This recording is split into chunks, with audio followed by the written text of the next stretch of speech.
What's up, YouTube? This is Ryu Itachi, and this is probably my last time saying this, but as you know, I am going to boot camp training with my Zanpakuto. Joe. No, I'm not crazy. Yes, it's real, and it has powers, so be afraid. No, but really. Alright, in this video, I'm going to be talking about, this is obviously character analysis, and it's going to be about Saito Hajime. And it's going to be more about his character than it is like his powers. I mean, he was really cool and all. And you better have seen that live action movie because it was freaking awesome. But anyway, so Saito Hajime, as we all know, it's actually based off a real character. So if you don't know that, now you know. But anyway, okay, yeah, Saito Hajime. He was in his past life. He was a captain of Shinsengumi, third division, I think. I'm quite sure, third division. And I mean, he as Shinsengumi, as I think in history were kind of like the police-ish type people. They were pretty much really not really. But anyway, in the anime, because I didn't read the manga. Well, I wrote the manga Rurouni Kenshin, but Saito Hajime, pretty much as Shinsengumi, he was known for his Gototsu, which is a left hand thrust. Um, but more or less, he was known to be he was known to be insanely strong. Like he was known to actually be stronger than the actual leader of like the first division. That's how strong he was said to be, and he hunted down Batosai and he fought him.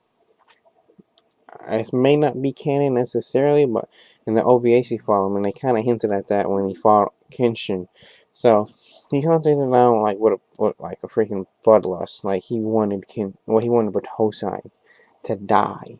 Um, but what was interesting to me about him is that he's Shinsengumi, so he's a samurai, and after during or after the Meiji Restoration, he pretty much he becomes a government dog, and it's like that and all by itself is pretty uh you know I guess plot twisting wise, because he's a samurai, and obviously the samurai at that time didn't want, or majority of them did not want, to change over, and it's like although he didn't want to change over, he still did, and he actually worked for the government.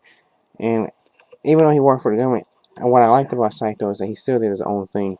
Like he's like, you know what, like the people, the police, they wore, I think, a saber, or a European type sword, but he's like, nope, not doing it. I'm wearing my katana. You got a problem with that? And I'll just kill you. So that they know that was him.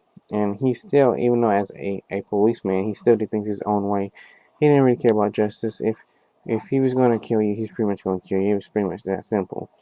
And even when he fought Kenshin, it was his orders was actually pretty much like kill Kenshin, push Kenshin to that limit to where he goes Batosai, and he went past that, buddy.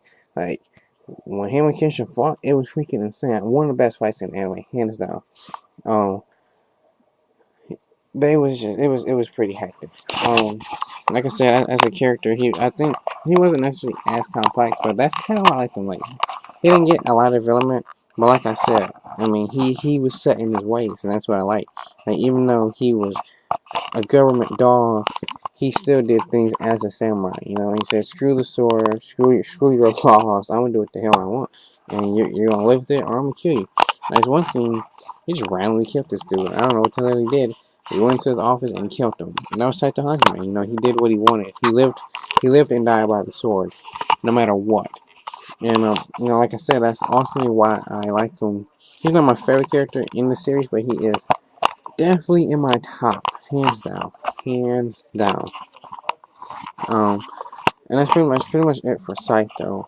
Um, he really didn't get a lot of screen time. I mean, minus, like I said, the flashbacks when he fought Kenshin. I think he helped him with Shishio, but he really didn't get a lot of time. I would have loved it if he had more time. I would have loved it if he would have been like, almost in every episode or something, because he was pretty boss as the character and just as a fighter itself. So anyway, if you remember Saito Hajime, you remember the show, feel free to comment below. Feel free to thumbs up the video. And if you have to, thumbs it down. And please tell me why if you thumbs it down. Don't just thumbs it down for no reason. And subscribe if you want to see more. And this is Ryu Itachi signing out.